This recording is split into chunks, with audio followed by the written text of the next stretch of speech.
ব্যাপার হয়েছে কি, আমি যদি বলতে পারতাম তাহলে অনেক কথা বলতাম, বাট আমি তো কোনো রাজনীতি করি না।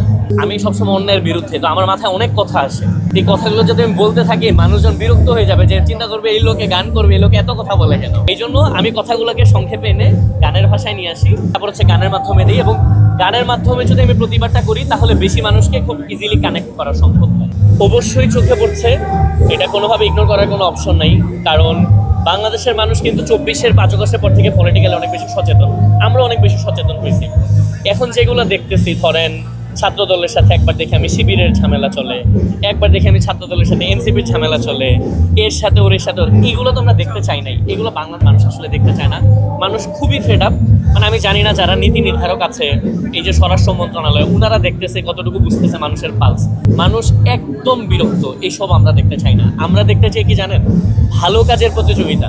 কে কত বেশি ভালো করতে পারতেছে, কে বেশি গাছ লাগাইলো, কে বেশি মানুষের উপকার করতে পারলো, কিভাবে করে বিদ্যুৎটাকে সামনে আনা যায়, কিভাবে করে এই যে খাল খনন কর্মসূচি বা মানে দেশের উন্নয়ন যেন প্রতিযোগিতা দিয়ে করে। বাংলাদেশের মানুষ অনেক ভালনারেবল 5 আগস্টের পর থেকে, মানুষজনের অনেক ক্ষোভ।